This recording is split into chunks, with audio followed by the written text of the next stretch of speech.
পবিত্র কোরআন শরীফে আল্লাহ তাআলা বলেন, ইয়া আইয়ুহাল্লাযীনা আমানু তুবু ইলাল্লাহ তাওবাতান নাসুহা। আল্লাহ তাআলা বলেন, হে মানুষ যারা ঈমান এনেছো, তওবা করো, গুনাহ মাফ চাও। তাওবাতান নাসুহা, তাওবাতান নাসুহার অনেক তাফসীর। যেভাবে গুনাহ মাফ চাইলে আল্লাহ গুনাহ মাফ করে দেন, তার নাম তাওবাতান নাসুহা। তাফসীর ইবনে আবি হাতিম একটা তাফসীর, কদিম তাফসীর, দাহাক,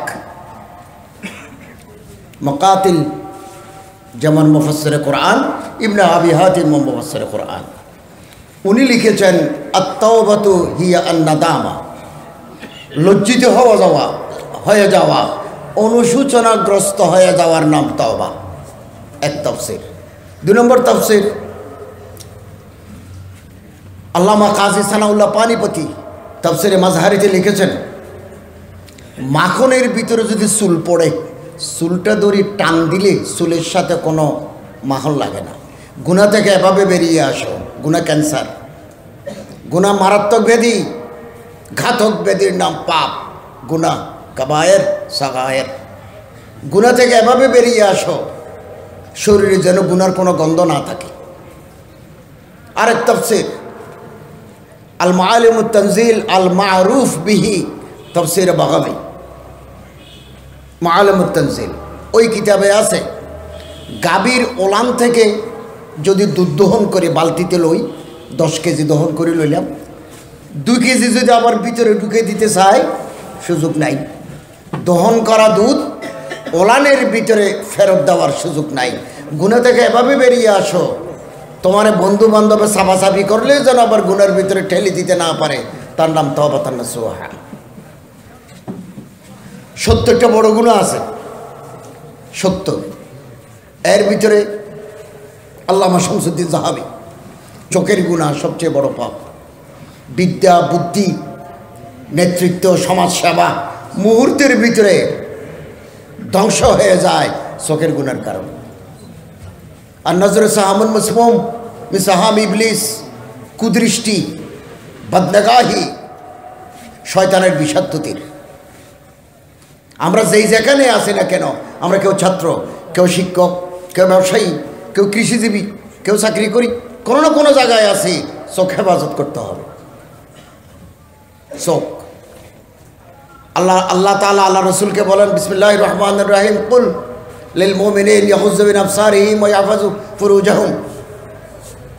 আল্লাহ তাআলা বলে, হে রসুল, ইমানদার পুরুষদেরকে বলুন তারা যেন চোখ নিচু করে ফেলে, শরমগারে হেফাজত করে। আল্লাহর অর্ডার। কুল লিল মুমিনাত, ইমানদার মেয়েদেরকে বলুন, ইয়াগুযুনা মিন আবসারিহিন্না ওয়া ইয়াহফাযনা ফুরুজাহুন্না, মেয়েরা যেন চোখ নিচু করে ফেলে, শরমগারে হেফাজত করে। তাফসীরে লেখা আছে, যার চোখ ঠিক নাই তার শরমগা ঠিক নাই। শেখুল হাদিস আল্লামা জাকারিয়া রাহমাতুল্লাহ আলাইহি বলেন, যার বদনগাহি, খারাপ দৃষ্টির অভ্যাস আছে, এই মানুষ অল্প দিনের ভিতরে আল্লাহ তাআলা তার ইবাদতের হালাওয়াত, মিঠাস সলব করে নেবেন। সলব মানে কাড়ি নেওয়া। আপনি সজদা দিলে, কোরআন তেলাওয়াত করলে, হজ করলে মজা পাবেন না। হালাওয়াতে ইমানি, হালাওয়াতে আমল আল্লাহ কেড়ে নেবেন। শেখুল হাদিস আল্লামা খলিল আহমদ সাহারানপুরি লিখেছেন, চোখের খেয়ানত, চোখের গুনাহ, বদনগাহি যার অভ্যাস আছে, এই মানুষের স্মৃতিশক্তি, যাকাওয়াত, জাহানাত, ফতানাত আল্লাহ কাড়ি নেবেন। ইন্নাল ইলমা নূরুম মিন ইলাহিন ওয়া নূরুল্লাহি লা ইউতালি আসি। আল্লাহ কোনো গুনাহগারকে এলম দান করেন না, এলম আল্লাহর নূর। অতএব চোখ নিচে করে ফেলি, শরমগারে হেফাজত করি। রাস্তায় ঘাটে বাজারে যদি কোনো মেয়ে লোক হাঁটে, আমরা তার দিকে বারবার চাই। কেন চাই? উপরে চাই, নিচে চাই, ডানে চাই, বামে চাই। কেন বারে বারে চাই? কেন দেখি? দেখলে মজা লাগে, লুৎফ, মজা লাগে। এই মজা লাগাটা গুনাহ, পাপ, পাপ। এবং আইনানে তাসনিয়ানে জানাহুমা আন নজর, চোখের জানা। যে সমস্ত অল্প বয়স্ক ছেলে, দাড়ি নাই, মোছ নাই, গজায় নাই, তাদেরকে উর্দুতে বলা হয় অমৃত, ইংরেজিতে বলা হয় অ্যাডোলসেন্ট, বাংলাতে বলা হয় কিশোর, উর্দুতে বলে নওজওয়ান, নওমর লটকা। এদের চেহারার দিকে তাকানো হারাম। লা তানজুরু, ডোন্ট লুক এট। ইমাম মাহমুদ ইবনে হাম্বল রাহমাতুল্লাহ আলাইহি বলেন, বিনজরি শাহওয়া, খারাপ দৃষ্টিতে তাকাবে না। হযরত সুফিয়ান সুরি রাহমাতুল্লাহ আলাইহি বলেন, রাস্তাতে যদি কোনো মেয়ে লোক হাঁটে, আমি আমার কলবের চোখে পিছনে একজন শয়তান হাঁটতে দেখি। কোনো সুন্দর বালক যদি রাস্তা দিয়ে হাঁটে, আমি পিছনে 10 জন শয়তান হাঁটতে দেখি। আল্লাহ তুমি আমাদের হেফাজত করো, আমিন। ইজ্জত কুড়াতে লাগে 60 বছর, ইজ্জত শেষ করতে লাগে 1 ঘন্টা। 3টে জিনিস মানুষ করতে চায়, ফিতরতে ইনসান, it is a human nature, human psychology. সুন্দর মানুষের সাথে মানুষ কথা বলতে চায়, এটা চায়, মনে চায়। মনের ভিতরে তো শয়তান। ইন্ডা শয়তানা জাসেমন আলা কলবে ইবনা আদম, আমাদের কলিজার ভিতরে তো শয়তান বসা। শয়তান চায় সুন্দর মানুষের সাথে কথা বলি, সুন্দর মানুষের সাথে হাত লাগাই, হাত লাগালে মজা লাগে, নরম নরম হাত যায়, মজা লাগে। যে লুৎফান দোজি, ই হারাম হে বিলকুল। বুকি নিতে চায়, হারাম। হাকিমুল উম্মত হযরত আশরাফ আলী থানভী রাহমাতুল্লাহ আলাইহি নিজের ঘরে খানাকায় আমদাদিয়ায় বায়ানুল কোরআন লিখছেন। সকালবেলা বাদা সালাতিল ফজর একটা বাচ্চা ছেলে যায়, একবার চৌকির তোলে, একবার আলমারির দরজা খুলে, হযরতের ধ্যান ভাঙি গেল। তিনি তাকে দেখলেন যে অল্প বয়সের ছেলে, ঘরের ভিতরে বিষাক্ত সাপ দেখলে মানুষ যেভাবে পালায়, হাকিমুল উম্মত এভাবে ঘর থেকে বেরোয় উঠানে চলে গেছেন। ওনার ভাইয়ের নাম শিব্বির আলী। ও শিব্বির আলী, শিব্বির আলী, আমার ঘরে সাপ ঢুকছে। দৌড়ে আসছে, কি ব্যাপার? বললো তো আমি গোসল করতেছি সাবানের জন্য, এই ছেলেটাকে বলছি যে একটা সাবান নিয়ে আসো, সাবান খুঁজতেছে। হাকিমুল উম্মত বললেন, আমি যদি আমার ঘরে একা থাকি, খবরদার, বেরেশ, দাড়ি নাই, মোছ নাই, এরকম কোনো ছেলেকে আমার ঘরে একা পাঠাইবে না কোনো দিন। এটার নাম এহতেয়াত। এহতেয়াত। ইজ্জত কুড়াতে লাগে 60 বছর, ইজ্জত শেষ করতে লাগে 1 ঘন্টা। আল্লাহ তাআলা কিয়ামতের মাঠে বহু মানুষের সাথে কথা বলবেন না। লা ইউকাল্লিমুহুম ওয়ালা ইয়ানজুরু ইলাইহিম ওয়ালা ইউযাক্কিহিম, গুনাহ মাফ করবেন না, তাজকিয়া করবেন না, চেহারার দিকে চাইবেন না। 1 নম্বর, শেখুন জানিন, বুড়া হয়ে গেল যারা জানা বদমাশি ছাড়ে নাই। আইলুন মুস্তাকবিরুন, ফকিরের বাচ্চা, ড্রামের তলায় চল্লায়, পকেটে টাকা নাই, চায়ের দোকানে যায়, গৌরব দেখায়, নবাব সিরাজউদ্দৌলার নাতি, কিচ্ছু নাই। এই মানুষটার প্রতি আল্লাহ পাক কিয়ামতের মাঠে চাইবেন না, কথা বলবেন না। মাল বেচে ব্যবসা করা ইবাদত, ওজনে কম দেওয়া হারাম। মিথ্যা কসম হয় যারা মাল বেচে, শাড়ির দাম কত? আল্লাহর কসম 400 টাকা কিনে আপনি 50 টাকা লাভ দেন, আসলে কিনে 300 টাকা। মিথ্যা কসম হয় যারা মাল বেচে, তাদের চেহারার দিকে আল্লাহ কিয়ামতের মাঠে তাকাবেন না। উলামায়ে কেরাম, সাহাবায়ে কেরাম এবং সমস্ত নবী মানুষের আখলাক তৈরি করার জন্য দুনিয়াতে এসেছেন, মেহনত করেছেন। লিউতাম্মিমা মাকারিমাল আখলাক। বিয়ে ইবাদত, যত তাড়াতাড়ি বিয়ে করবো তত গুনাহ থেকে বাঁচবো। 80 বছর বয়সও যদি আমার ছেলে হয়, মেয়ে হয়, ফাইন্নাহু গায়রু মালুমিন, ইসমে মালামত কে কোई बात नहीं। ভালোবাসা, অবৈধ ভালোবাসা হারাম, শেষ শেষ। বিয়ে ইবাদত, জানা বদমাশি হারাম। আজ থেকে 5000 বছর আগে আল্লাহ তাআলা 4 লক্ষ মানুষকে আসমানে তুলে আসাদ দিয়েছেন। ওয়ালুতান ইয ক্বালা লিকওমিহি আতাতুনাল ফাহিশাতা মা সাবাকাকুম বিহা মিন আহাদিন মিনাল আলামিনের তাফসীরে আছে। লূত আলাইহিস সালাম অনেক বুঝাইছেন, বিয়ে করো, আমার মেয়ে আছে, বিয়ে করো। তো ওনার মেয়ে কি চাইলে গেছে? তাফসীরে লেখা আছে, উম্মতের ইমাম, উম্মতের সমস্ত মেয়ের অভিভাবক। এই জন্য বলছেন আমার মেয়ে আছে, মানে আমার উম্মতের মেয়ে আছে, তোমরা বিয়ে করো না। কথা অনেক লম্বা। আল্লাহ তাআলা জিবরাইল আলাইহিস সালামের মাধ্যমে দুটো ছেলে পাঠাইছেন, আসার সময় ইব্রাহিম আলাইহিস সালামের সাথে দেখা করে আসছে। কোথায় যাও? উরসিলনা ইলা কওমিন মুজরিমিন, যারা বদমাশি করে, যারা জানা করে, আল ফাইল ওয়াল মাফউল বিহি, হারামে মুরতাকিব। হযরত খালিদ ইবনে ওয়ালিদ, হযরত আবু বকর রাদিয়াল্লাহু তাআলা আনহুর জামানায় গভর্নর, চিঠি লিখলেন, আমার দেশে পুরুষে পুরুষে জানা চালু হয়েছে, কি শাস্তি দেব? হযরত আবু বকর রাদিয়াল্লাহু তাআলা আনহু সেই জামানার কেবারে উলামায়ে মদিনা সবারে ডাকি ফতোয়া নিলেন কি করা যায়। বললেন আগুন জ্বালাও, আল ফাইল ওয়াল মাফউল বিহি, দুইজনকে ধরে আগুনের ভিতরে ফুরি ছাইবেনে ফেলো। হযরত আব্দুল্লাহ ইবনে আব্বাস রাদিয়াল্লাহু তাআলা আনহুর ফতোয়া, এই পাপের সাথে যারা জড়িত তাদেরকে লম্বি আমারত পেলে যাও, দোতলা তিনতলা বাড়ির উপর তুলি, হাত পা বাঁধি নিচে ফেলে দিও, উপর থেকে পাথর মারো। কারণ আল্লাহ পাথর মারছেন। ওলুতারি কলালি কৌমের তাফসিরে আছে, ঘূর্ণিঝড়, রাত 10টা ভূমিকম্প, রাত 11টায় ভূমিধস, ল্যান্ডস্লাইড, জমি ধসি যায়। আল্লাহ কত বড় নারাজ, কত বড় নারাজ, ধসি যায়। রাত 1টার সময়, এগুলো কোরআন শরীফের সমস্ত তাফসিরে আছে। আমাদের দুর্ভাগ্য, আমরা কেউ তাফসির পড়ি না। বাংলাদেশের বয়স 45 বছর, এই দেশে পাকিস্তানের বয়স 25 বছর। 70 বছরে একজন আলেম কোরআন শরীফের 30 ফারাত তাফসির করছেন। পবিত্র কোরআন শরীফের প্রতি আমাদের মহব্বত নাই। কুমিল্লার হযরত মাওলানা আমিদুল ইসলাম সাহেব, নূরুল কোরআন, মুদাল্লাল, মুস্তানাদ, মুফাসসাল, অরিজিনাল তাফসির নূরুল কোরআন। আরেকজন আলেমে করছেন বাংলায়, তিনি আবার বাংলাদেশি নয়, তিনি আসামের জমিয়তে উলামায়ের সেক্রেটারি, সভাপতি, হযরত মাওলানা তাহের শাহ, তাফসিরে তাহিরি 8 খণ্ড। আমি এদিন দিনাজপুর গেছি, লক্ষ লক্ষ মানুষকে জিজ্ঞাসা করছে আপনাদের ঘরে কোরআনের তাফসির আছে কিনা? কেউ নাই। টেলিভিশন আছে, প্রতিটি মুসলমানের ঘরে টেলিভিশন আছে, মুসলমানের ঘরে কোরআন শরীফ নেই। অথচ হিন্দুস্তানের ওলামায়ে কেরাম কি মেহনত করে গেছেন, তাফসিরে ওসমানী, তাফসিরে মাজিদি, তাফসিরে মারিফুল কোরআন, কত শত শত তাফসির লিখছেন।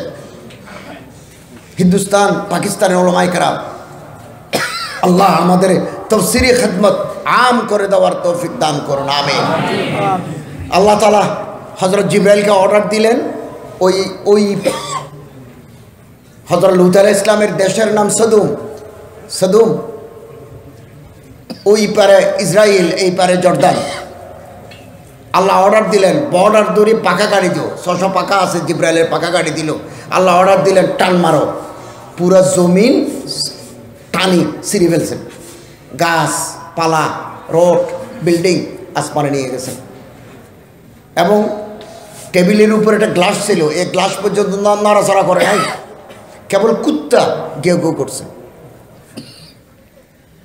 হযরত হাসান বসরি রাহমাতুল্লাহ আলাইহি বলেন, কুত্তার ভিতরে যে গুণ আছে, কুকুরের ভিতরে যে গুণ আছে, এগুলো আমার ভিতরে থাকলে আমি আল্লাহর ওলি হয়ে যেতাম। কুত্তা মালিকের দুয়ার ছাড়ি আর কারো দুয়ারে যায় না। কুত্তার কানে আচ্ছাহারি আছে, আপনি অল্প খাবার দিলেও ওই খাবার খাই দুয়ারে বসে থাকে, বেশি তলব করে না, যা দে তা খায়। 3 নম্বর, কুত্তা রাতে ঘুমায় না। 4 নম্বর, কুত্তার নিজস্ব বাড়ি নেই, কুত্তা মালিকের শিরের গোড়ায় পড়ে থাকে। কুত্তা ঘেউ ঘেউ করছে, আসমানে নিয়ে আল্লাহ বলেন আসার মারো, আসার মারছে। আসারের চোটে 400 মিটার ভূমি থেকে ভিতরে ঢুকে গেল পুরা নগর, জনপদ, এলাকা, গাছ, বাঁশ, নদী, নালা, রাস্তা, বিল্ডিং, কলকল করে পানি উঠে গেল। 48 ফিট লম্বা একটা খাল হয়ে গেল, কখনো প্রস্থ 3, কখনো প্রস্থ 11। এই নদীর নাম বাহর মাইয়াত। বাংলায় বলে মৃত সাগর, ইংরেজিতে বলে দি ডেড সি। আমার লিখিত লেখা আছে, প্রবন্ধ আছে এর উপরে। মৃত সাগর, মাছ নাই। পরীক্ষা প্রশ্ন আসে বিসিএস পরীক্ষায়, ম্যাজিস্ট্রেট নেজে পুলিশ অফিসার, পৃথিবীর কোন সাগরে মাছ নাই? মৃত সাগরে মাছ নাই। জর্দান নদী থেকে মাছ যদি আসে মুহূর্তের ভিতরে মরে যায়। ম্যাগনেসিয়াম ক্লোরাইড আছে পানির ভিতরে, আল্লামা তকি উসমানী জাহানি দিদা কিতাবেও লিখছেন এগুলো। আল্লাহ আজ থেকে 5000 বছর আগে এই পাপের কারণে, গুনার কারণে আসমানে তুলে আসার দিয়েছেন। ইমাম আহমদ ইবনে হাম্বল রহমতুল্লাহ মুসনাদে লিখেছেন, পৃথিবীর কোনো দেশে, কোনো ভূখণ্ডে যদি মানুষ জানা বদমাশিতে লিপ্ত হয়, তাহলে আল্লাহ এমন আযাব দিবেন, মানুষ চোখে দেখে না, মা লা আইনুন রাআত লা উযুনুন সামিআত লা খাতারা আলা কলবে বাশার, অন্তরে কল্পনা করে নাই এমন আযাব দিবেন। আযাব আসি গেছে। আযাবের নাম এইডস। কি নাম? AIDS, AIDS। এটা মুখাফফাফ, এটা মুখাফফাফ, অ্যাকোয়ার্ড ইমিউনো ডেফিসিয়েন্সি সিনড্রোম, নতুন রোগ। আমার বাবার জামানায়, আমার দাদার জামানায় এই রোগ ছিল না। আমাদের জামানায় ডিজিটাল পিপলের জন্য ডিজিটাল ডিজিজ আসি গেছে। কোনো আল্লাহওয়ালা, কোনো পরহেজগার, কোনো মোহতনসাব, কোনো শেখুল হাদিস, কোনো নাজমে তালিমাত, কোনো বড় হুজুরের এইডস হয় না। এইডস হয় গুন্ডার, এইডস হয় বদমাশের। কোরআন শরীফের সাথে যারা জড়িত, হাদিসের সাথে যারা জড়িত, সবসময় জিকিরে ফিকিরের ভিতরে যারা থাকে, তাদের এইডস হয় না। রাতের বেলা ফুর্তি করলেন, পরের মেয়ে লই, পরের ছেলে লই, সকালবেলা এই যে চামড়া, এই চামড়াকে ডাক্তারি ভাষায় বলে টিস্যু। এই টিস্যুর নিচে ভাইরাস ঢুকি যায়, আল্লাহর পক্ষ থেকে ঢুকি যায়। রাতের বেলা ফুর্তি, সকালে ঢুকি যায় ভিতরে, রক্তের ভিতরে ঢুকি ঘুমায়। HIV, হিউম্যান ইমিউনো ভাইরাস, ভিতরে ঢুকি ঘুমায়। 3 মাস থেকে 6 বছর ঘুমায়। তারপর একদিন এটা ফ্লারিশ করবে, একদিন এইডস হয়ে যাবে। যেদিন এইডস হবে সেদিন আপনার আর চিকিৎসা নাই, কবরে যাবেন, হাড্ডি লই, চামড়া লই, গোস্ত পচে যাবে। জামাই গুনাহগার, বিবি নেককার। জামাই বউ যদি একসাথে মিলন করে, বউয়ের ভিতরে ঢুকে যাবে। জামাই নেককার, বউ খারাপ। জামাই বউ যদি একসাথে ঘুমায়, জামাইয়ের ভিতরে ঢুকে যাবে। যত বাচ্চা হবে সব এইডসের রোগী, বংশ শেষ। পৃথিবীতে মানুষ আছে 750 কোটি, দেশ আছে 206। 3 কোটি মানুষ কবরে চলে গেছে এই ব্যারামের কারণে, রোগের কারণে। 4 কোটি মানুষ আক্রান্ত, যে কোনো মুহূর্তে এইডসের রোগ হতে পারে, মারা যেতে পারে 4 কোটি। বাংলাদেশে 13,000। যে দেশের মানুষ বিদেশে থাকে বেশি, সে দেশ বেশি ঝুঁকিপূর্ণ। Chittagong, Cox's Bazar, Sylhet, Habiganj, Moulvibazar, Sunamganj under risk, high risk. আমি 2015 সালে বাহরাইন গেছি। বাহরাইনের শ্রমিকদের সমাবেশে তকরির করছি। আমি আমার দেশের শ্রমিক ভাইদেরকে বলছি, লাখ লাখ টাকা খরচ করি, কিছু পয়সা উপার্জনের জন্য এদেশে আসছো, বউ বাচ্চা দেশে, রোজা থাকো, ডিম গরু গোশত খাওয়া একটু কমাই দিও, হাই প্রোটিন জাতীয় খাবার কমাই দিও, আলাইকুম বিসম, রোজা থাকো। তারপরে হোটেলে যাবে না। এখান থেকে রোগ নিয়ে যদি বাংলাদেশে যাও, বাংলাদেশ ধ্বংস হয়ে যাবে। আল্লাহ তুমি আমাদের হেফাজত করো, আমিন। পাপ, গুনাহ, মহাপাপ। এই সমস্ত মাদ্রাসার সাথে যারা জড়িত, তাদের হাতে তওবা করি, তওবা করি। তওবা করলে আতাইবু মিনাজ যাম কামাল্লা যাম্বা লাহু, আর কোনো গুনাহ থাকে না। এবং ইসলামী তালিমের বরকতে, ইসলামী শিক্ষার বরকতে এখনও এদেশের কোটি কোটি মানুষের মুখে দাঁড়িয়ে আছে, মাথায় টুপি আছে। আজান দিলে আমরা মসজিদে যাই। ঢাকাকে বলা হয় মসজিদুল মুআজ্জিন, আজানের শহর, মসজিদের শহর। আলেম ওলামাদের মেহনতের বরকত। এবং প্রতিটি মাদ্রাসার পিছনে, বিশেষ করে কওমি মাদ্রাসার পিছনে হাজার হাজার আল্লাহওয়ালা মানুষের চোখের পানি আছে, আহ সাহের গাহি আছে, সাজদাতের কান্না আছে। বাংলাদেশে মাদ্রাসা আছে 40,000, ছাত্র আছে 80 লক্ষের মতো। বড় ছোট মাদ্রাসা 40,000, বড় 20,000-এর মতো। 80 লক্ষ স্টুডেন্ট আছে, ছাত্র আছে। প্রতি বছর দাওরায়ে হাদিস পাশ করে ছাত্র বাইরে হয়। এগুলো চরিত্রবান, সুনাগরিক, দেশপ্রেমে উদ্বুদ্ধ। বাংলাদেশে 45 বছরের ভিতরে টেকনাফ থেকে দিনাজপুর পর্যন্ত কোনো মাদ্রাসার অঙ্গনে 1 ফোঁটা রক্ত ঝরে নাই, রক্ত ঝরে নাই। আমি তো বিশ্ববিদ্যালয়ের ছাত্র, মাদ্রাসা লেখাপড়া শেষ করি। আমাদের তো তালেব ইলমে জিন্দেগি বেশি লম্বা, হাদিস বুখারী তিরমিজি নাসাঈ সাহাসিত্য এগুলো পড়ি।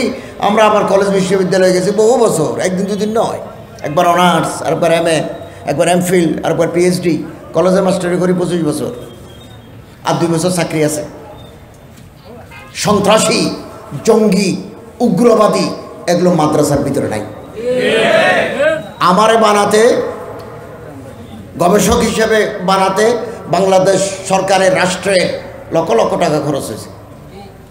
আমরা বিশ্ববিদ্যালয়ে পড়ার সময় ট্রেনে আসা যাওয়া করতাম, চট্টগ্রাম শহর থেকে ইউনিভার্সিটির ক্যাম্পাস যা আসতো এগুলো গভর্নমেন্ট মাফ করে দিয়েছে।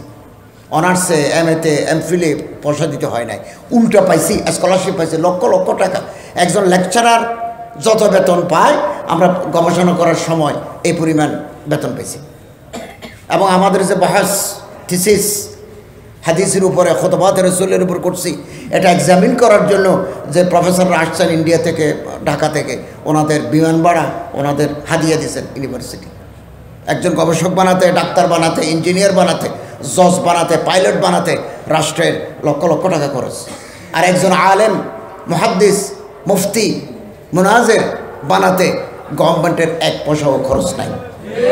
বিনা পয়সায় এতগুলো নেককার মানুষের খেদমত পাওয়া, এটা রাষ্ট্রের জন্য অত্যন্ত ভাগ্যের কথা। ভাগ্যের কথা। কোনো বেতন নাই। কেন বেতন নাই? মা মানাল বেতন। বেতন কি? স্যালারি কারে বলে? স্যালারি কি? আমি আমার কলেজে, আমি আমার ডিপার্টমেন্টের হেড, ইসলামের ইতিহাস সংস্কৃতি বিভাগের আমি হেড, আমি চেয়ারম্যান। 25 বছর আমার চাকরি, লাখানিক টাকা আমার বেতন। প্রতি বছরের 1 জুলাই আমার বেতন বাড়বে, যেহেতু এটা বেতন। বেতন কারে বলে? বেতনের জন্য অর্গানোগ্রাম লাগে। 14 এপ্রিল আমি বোনাস পাবো, 2 ঈদই 2 বোনাস পাবো। আমি যেদিন 2019 সালে 30 জুন কলেজ থেকে চলে আসব, ওই দিন লক্ষ লক্ষ টাকা আমি গ্র্যাচুইটি পাবো, প্রভিডেন্ট ফান্ড পাবো, এখান থেকে পাবো, ওখান থেকে পাবো, ওখান থেকে পাবো। মাদ্রাসায় যারা খেদমত করেন তাদের কোনো বেতন নাই। বাংলাদেশ গভর্নমেন্টের লেটেস্ট পে স্কেল, একেবারে সর্বশেষ 8,000 টাকা বেতনের নিচে বেতন হতে পারবে না। আমাদের কলেজে আমরা যাদের মাধ্যমে চা নাই, চা নিয়ে আসো, এটা প্রিন্ট করে নিয়ে আসো, এটা ফটোকপি নিয়ে আসো, এর বেতন 8,000। 8,000 নিচে বেতন হতে পারে না। কওমি মাদ্রাসার সাথে যারা খেদমত করেন 8,000 কয়জনের বেতন আছে। আমার এক ছাত্র, আমি পটিয়া মাদ্রাসায় শিক্ষকতা করছি 2 বছর, 2 বছর কেন 5 বছর করছি। এক ছাত্র এক মসজিদ ইমামতি করে চট্টগ্রামে, জুমা পড়ায়। আমি তারে বললাম যে তোমার কত দে? বললো 1,500 টাকা। সেই জুমা 5 জুমা। তা আমি বললাম একটা কম হয়ে গেল না? বললো হুজুর আমি সারি দিলে বেদাদি টুকি যাবে।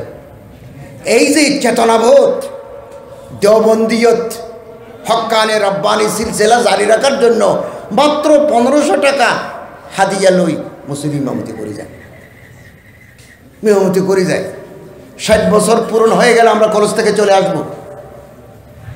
আর কওমি মাদ্রাসার সাথে যারা জড়িত, দ্বীন ইলমের জন্য সাথে যারা জড়িত, তারা আমৃত্যু মত পর্যন্ত মাদ্রাসার ভিতরে থাকি যায়। হাটহাজারী মাদ্রাসার মুফতি আজম হজরত আল্লামা মৌলানা আহমদুল হক সাহেব মারা গেছেন মাদ্রাসায়। মৌলানা হারুন ইসলামাবাদী পটিয়া মাদ্রাসার মোহতেমিম মাদ্রাসা মারা গেছেন। মাদ্রাসার কবরস্থানে দফন, পারিবারিক কবরস্থানে দফন হয় নাই। আমাদের অনেক উস্তাদ পটিয়ার, হজরত ইমাম সাহেব, হজরত নুরুল ইসলাম জদিদ সাহেব, মৌলানা আইয়ুব সাহেব, আরও কত ওলামায়ে কেরাম আমাদের উস্তাদ, সবাই মারা গেছেন মাদ্রাসার কবরস্থানে ওনাদের মাদফান। এটার নাম কওমি মাদ্রাসা। এই সমস্ত কওমি মাদ্রাসার বিরুদ্ধে চক্রান্ত হচ্ছে, অতীতেও হয়েছে, এখনো হচ্ছে। ষড়যন্ত্রকারীদের সমস্ত চক্রান্ত ব্যর্থ হয়ে যাবে। সম্মানিত হাজরিন, দারুল উলুম দেওবন্দ সিলেট, চট্টগ্রাম, কক্সবাজার সহ পুরো বাংলাদেশে যত কওমি মাদ্রাসা আছে এগুলো সব দারুল উলুম দেওবন্দের শাখা। দারুল উলুম দেওবন্দ মূল তবলিগ জামাত, দারুল উলুম দেওবন্দ সারা দুনিয়া ব্যাপী দাওয়াত তবলিগের খেদমত আঞ্জাম দিচ্ছেন তবলিগে জামাতের লোকেরা। হিন্দুস্তানের এক হিন্দু সাংবাদিক বলছেন, दरियाओं में, बहराओं में, सहराओं में जिधर देखता हूँ मौलाना इलियास के सिपाही नजर आते हैं। সম্মানিত হাজার হাজার মানুষ, ভারতের একটা জায়গা আছে মিরাট, আমি গেছি মিরাটে ডাকাত ছিল দস্যু, ডান্ডা দি যাদের শায়েস্তা করা যায় না, নরম কথা দিয়ে তাদের শায়েস্তা করা যায়। दिल से जो बात निकलती है असर करती है, पर नहीं मगर ताकत परवाज मगर रखती है। आकाशे उड़ार जन्य पाखा लागे, पाखा छाड़ा आकाशे उड़ा जाए ना। किछु आल्लाहर वली आछे पाखा नाई अथच आकाशे उड़ार क्षमता राखे। दिल से जो बात निकलती है असर करती है। गियासुद्दीन बलबन दिल्लीर राजा, मिराटेर दस्युদের দমানোর জন্য তিনি পুলিশ বিডিআর সেনাবাহিনী লাগাই দিয়ে পোড়ামাটি নীতি, বাংলা একটা পলিটিক্যাল সায়েন্সে একটা কথা আছে, পোড়ামাটি নীতি, মাটি প্রয়োজনে পুড়ি ফেলবো, তারপরেও আমার লক্ষ্য অর্জন করতে হবে, পোড়ামাটি নীতি নিছেন। আরেকটা নীতি আছে ব্লাড অ্যান্ড আয়রন পলিসি, প্রয়োজনে খুন করব, প্রয়োজনে পিটাবো। পারে নাই, মিরাটের লোক ডাকাত দমন করতে পারে নাই। হযরত মওলানা ইলিয়াস রহমতুল্লাহ আলাই তবলিগে জামাতের লোক পাঠাই, মিরাট এখন তবলিগে জামাতের মরকজ। মিরাট দিল্লির পরে এখন মিরাট। আমি মিরাটে গেছি দেওবন্দ থেকে আসার পথে।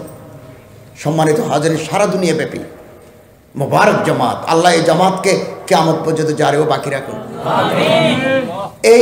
এই আমাদের এই ভূখণ্ড, এই বাংলা, এই ভারত, আদি শিক্ষা ইসলামী তালিম, কোরআন হাদিসের তালিম হচ্ছে আমাদের আদি শিক্ষা। এখন আমরা জানি না, ইংরেজরা আসে আমাদের ইংরেজি শিখাইল, আধুনিক তালিম।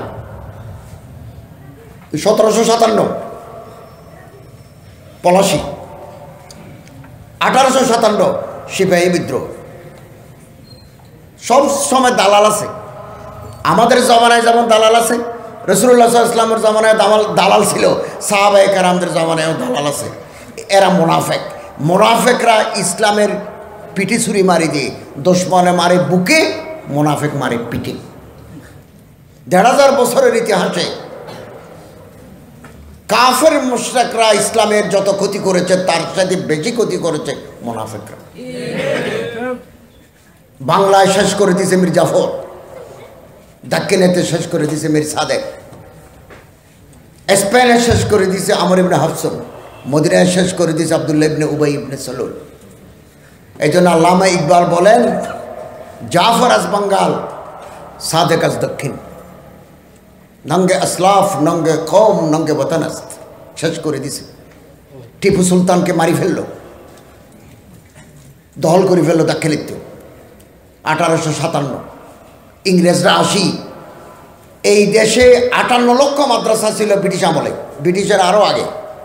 প্রতিটি মাদ্রাসার জন্য 10 বিঘা করে জমি বন্দোবস্ত ছিল, ওয়াকফ ছিল। বাদশাহ আওরঙ্গজেব আলমগীরের বড় আলেম, ওনার আন্ডারে 10 বিঘা, মসজিদ 10 বিঘা, মাদ্রাসা 10 বিঘা, হেফজখানা 10 বিঘা, নিষ্কর লাখেরাজ। গভর্নমেন্টকে ট্যাক্স দিতে হতো না। ইংরেজরা আসি বন্দোবস্তি বাতিল করে দিল, মুহূর্তের ভিতরে অন্ধকার নামিয়ে আসলো। ভিতরে ভিতরে ইংরেজরা মিশনারি স্কুল চালু করলো, ইংরেজি পড়ো। হিন্দুরা আসে ইংরেজি পড়তে লাগলো, কিছু মুসলমানও ইংরেজি পড়তে লাগলো। বই দেব, কাগজ দেব, কলম দেব, শার্ট দেব, প্যান্ট দেব, পড়ো। তখন হিন্দুস্তানের মর্দ দিল, জিন্দা দিল, মর্দ মোমিন হজরত আল্লামা কাসেম নানতুবি, হাজি আবেদ হুসাইন, তারা ভাবলেন আমরা নীরব বসে থাকলে হিন্দুস্তানের বুক থেকে ইসলাম বিদায় হয়ে যাবে। তখন তারা চিন্তা করলেন বিল্ডিং ফিল্ডিং লাগবে না, গাছতলায় মাদ্রাসা চালু করে দেব। 1866 সন ভারতের উত্তরপ্রদেশ একটা শহরের নাম দেওবন্দ। দেওবন্দে আনার গাছের তলে একজন ওস্তাদ একজন ছাত্র দিয়ে মাদ্রাসা চালু করে দিল। মাদ্রাসা, ওস্তাদের নাম মোল্লা মাহমুদ, ছাত্রের নাম মাহমুদুল হাসান। ছাত্রের অফিস নাই, ওস্তাদেরও বেতন নাই। গাছতলায়, আনার গাছের তলে। আমি গেছি, ওই আনার গাছের তলে গেছি। এবং কিছুদিন পরে ছাত্র বাড়ে, কিছুদিন পরে ওস্তাদ বাড়ে, বাড়তে বাড়তে বাকায়দা বড় মাদ্রাসা হয়ে গেল। মায়ে কিলা হি চলা था জানেবে মঞ্জিল মগর লোক আতে গিয়ে কাফেলা বনতা গয়া। আস্তে আস্তে কাফেলা হয়ে গেছে, বিশাল কাফেলা, কওমি মাদ্রাসার কাফেলা। সারা দুনিয়ায়, কেবল সিলেটে নয়, ইংল্যান্ডে, দক্ষিণ আফ্রিকায়, নেপালে, শ্রীলঙ্কায় কওমি মাদ্রাসা। সারা পৃথিবী মকবুল, দরসে নিজামি মকবুল। এবং এই মাদ্রাসার মাধ্যমে আল্লাহ তাআলা হাজার হাজার ওলামা, সোলাহা, নকাবা, ওরাফা, জোয়ামা তৈরি করে দিয়েছেন। এই সিলসিলা কিয়ামত পর্যন্ত জারি এবং বাকি থাকবে ইনশাআল্লাহ। কিছুদিন পর পর আমাদের দেশের বুদ্ধিজীবীরা, সুশীল বুদ্ধিজীবী, সুশীল নয়, এরা কুশীল। এরা বলে কওমি মাদ্রাসার ভিতরে জঙ্গি আছে, ফঙ্গি আছে। আমি তো কিতাব লিখছি কওমি মাদ্রাসার বিরুদ্ধে জঘন্য মিথ্যাচার, আমরা চ্যালেঞ্জ করছি। গভর্নমেন্টের গোয়েন্দা বিভাগ আছে, এখনও গোয়েন্দা আছে। আমি চট্টগ্রাম শহরে একটা মসজিদে জুমা পড়াই, আমার মসজিদে বহুদিন যাবৎ গোয়েন্দা আছে, আমি জানি আছে, গোয়েন্দা আছে, সরকারি এজেন্সি আছে। বাংলাদেশের কোনো মাদ্রাসার ভিতরে কোনো সন্ত্রাসী, জঙ্গি, উগ্রবাদী নাই, উগ্রবাদী নাই। চ্যালেঞ্জ। প্রতিটি থানায়, সিলেট উপশহর থানা অথবা সদর থানা, উপশহর থানা না, শাহপরান থানা, ওসমানীনগরও বোধহয় একটা থানা ওদিকে আছে, আসার সময় দেখছি। প্রতিটি থানায় ওসি সাহেবের কামরায় একটা লিস্টি আছে, এই থানার ভিতরে কতজন ডাকাত আছে, চোর আছে কতজন। চোর আবার বিভিন্ন ধরনের চোর আছে, কিছু আছে সিসকে চোর, টান মারি, ব্যাগ টান মারি নিয়ে যায়। কিছু আছে শীতেল চোর, ঘরের পিছনে বেড়াকাটি ভিতরে ঢুকে যায়। কিছু আছে টেবিলে বসে চুরি করে। ডাকাত, বাটফার, সন্ত্রাসী লিস্টি আছে। আলহামদুলিল্লাহ, বাংলাদেশের কোনো থানায় লম্বা দাড়িওয়ালা, লম্বা জুব্বাওয়ালা, মসজিদের ইমাম, খতিব, মানসার মোহতাম, শেখুল হাদিস, নাজামে তালিমাত, সন্ত্রাসী, ডাকাতের লিস্টি তাদের নাম নাই। প্রতিটি জেলা সদরে, ডিস্ট্রিক্ট হেডকোয়ার্টারে জেলখানা আছে, কেন্দ্রীয় জেলখানা। নানা ধরনের আসামি আছে, কিছু এমনি ধরে নিয়ে আসছে, এদেরকে বলা হয় আন্ডার ট্রায়াল আসামি, বিচারাধীন আসামি। কিছু আছে কনভিক্টেড, সাজা হয়ে গেছে। কিছু আছে সেন্টেন্সড, আদালতে দণ্ড দিয়েছে, আপিল করছে, এখনও কার্যকর হয় নাই, it is waiting for the order of appellate division. বিভিন্ন ধরনের আসামি থাকে জেলখানার ভিতরে। এই চেহারার, আপনাদের চেহারার, আপনাদের সুরতের আলেম নুমা, আলেমের মতো এইরকম বা সরাসরি আলেম, এই জাতীয় কোনো আসামি জেলখানার ভিতরে নাই, নাই। এখনও আলহামদুলিল্লাহ এই দেশে আইনশৃঙ্খলা রক্ষাকারী বাহিনী যারা, police, BDR, BJP, RAB, coast guard, border guard, police, আনসারের ভিতরে লক্ষ লক্ষ মানুষ আছে যারা মাদ্রাসারে মহব্বত করে, মসজিদের মহব্বত করে, আজান দিলে মসজিদে যায়। আমি 12টা এখান থেকে রওনা হব। আরে আমি কালকে নাইট কোচে আসছি ঢাকা, বিমান হারাই ফেলছি, আবার আসছি, আবার যাব। সকাল 9:30 আমি কক্সবাজার যাব। তো আমি নামবো এয়ারপোর্টের সামনে, নামাই দেবে আজানের আগে। মশায় কামড় দেয়, একসাথে মশা বেশি আক্রমণ করে। মসজিদের গেট খোলে না, বাবু সালাম আনসার গেট খোলে না, আজান দিলে খোলে। আমি এই দিন দেখলাম, আমি কত শ্রীমঙ্গল থেকে গেছি, যে আমি শ্রীমঙ্গল থেকে দেখি যে একজন পুলিশ দাঁড়িয়ে আছে, আজানের আগে আসি দরজায় এরকম নক করে, ওই দারোয়ান গুম। তারপরে দারোয়ানকে ডাকি তুলছে, তো খুলি দাও না, আমরা ওযু করবো না, নামাজ পড়বো না। যে দেশের পুলিশ আজানের আগে মসজিদের দুয়ারে যায়, দরজা নাড়ে, সে দেশে কোনোদিন কওমি মাদ্রাসার দরজা বন্ধ হতে পারে না। আমি সাধারণত ঢাকার গাজীপুর, কারানিয়াগঞ্জ, টঙ্গী এই সমস্ত জায়গায় মাহফিল হলে বিকেলে ফ্লাইটে চট্টগ্রাম থেকে ঢাকা যাই, বিকেলবেলা যাই। আমি দেখি র্যাবের অফিসার, বিজেপির অফিসাররা, তারা অস্ত্র সামনে রাখি, নামাজ পড়ব, অস্ত্র সামনে রাখি। যে দেশের ওলামায়ে কেরাম, যে দেশের রক্ষাকারী বাহিনীর সদস্যরা জামাতের সাথে নামাজ পড়ে, সেই দেশে কোনোদিন কওমি মাদ্রাসার দরজা বন্ধ হতে পারে না। অতএব আমাদের ভয়ের কোনো কারণ নাই, আলহামদুলিল্লাহ। আর দেওবন্দি ওলামায়ে কেরামরা হিন্দুস্তান থেকে শুরু করি বাংলাদেশ পর্যন্ত কোনোদিন যেই গভর্নমেন্ট ক্ষমতায় থাকে কোনো গভর্নমেন্টের দালালি করেন নাই। এবং যখনই কোনো ফিতনা জমিনে নতুনভাবে দেখা দিয়েছে, ইসলামের বিরুদ্ধে, কোরআনের বিরুদ্ধে, দ্বীনি তালিমের বিরুদ্ধে, মাদারিস আরবিয়ার বিরুদ্ধে, রাসূলুল্লাহ সাল্লাল্লাহু আলাইহি ওয়াসাল্লামের ইজ্জত, নামুস শরীয়ত, সাহাবায়ে কেরামের বিরুদ্ধে যখনই কোনো ফিতনা মাথাছাড়া দিয়ে উঠেছে, ওলামায়ে দেওবন্দ প্রতিবাদ প্রতিরোধে ময়দানে ঝাঁপিয়ে পড়েছে। এই মুবারক কাফেলা কিয়ামত পর্যন্ত চলবে, আমাদের ভয়ের কোনো কারণ নাই, আলহামদুলিল্লাহ। বিরোধী দলে, প্রশাসনে, আইনশৃঙ্খলা রক্ষাকারী বাহিনীর ভিতরে, একেবারে স্টেট ক্রাফট উপরে সব জায়গায় কওমি মাদ্রাসাওয়ালাকে, দিনদার মসজিদওয়ালাকে, মাদ্রাসাওয়ালাকে মহাব্বত করে এরকম লক্ষ লক্ষ মানুষ আছে। আল্লাহ তাআলা আমাদেরকে এই দ্বীনি তালিমের সাথে সম্পৃক্ত থাকার তৌফিক দান করুন, আমিন। এবং দারুল উলুম দেওবন্দের এই সিলসিলায় বাংলাদেশ সহ সারা দুনিয়ায় মাদারিস আরবিয়া চলে আসছে।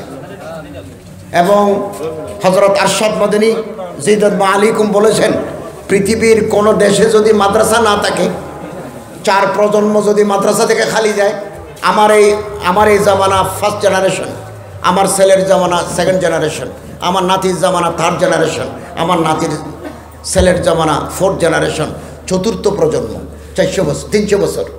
300 বছর যদি পৃথিবীর কোনো দেশে আলেম না থাকে, মাদ্রাসা না থাকে, ওয়াজ ও নসিহত না থাকে, হক কথা বলার লোক না থাকে, দেশের মানুষ ঈমান হারা হয়ে যাবে। স্পেন তার প্রমাণ, আফ্রিকার জাম্বিয়া তার প্রমাণ, তারিখ আপনি আপকে দোহরাতি হ্যায়। অতএব যেভাবে হোক কওমি মাদ্রাসাকে আমাদের টিকিয়ে রাখতে হবে যে কোনো ষড়যন্ত্রের মোকাবেলায়। এবং এই কওমি মাদ্রাসা রেজাল তৈরির কারখানা। আল্লাহ তাআলা আমাদেরকে তৌফিক দান করুন, বড় করে বলুন আমিন। ওয়া আখিরু দাওয়ানা আলহামদুলিল্লাহি রাব্বিল আলামিন।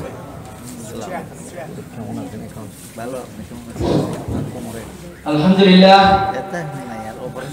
আমরা হযরতের কাছ থেকে সময় উপযোগী অত্যন্ত গুরুত্বপূর্ণ আলোচনা শুনলাম।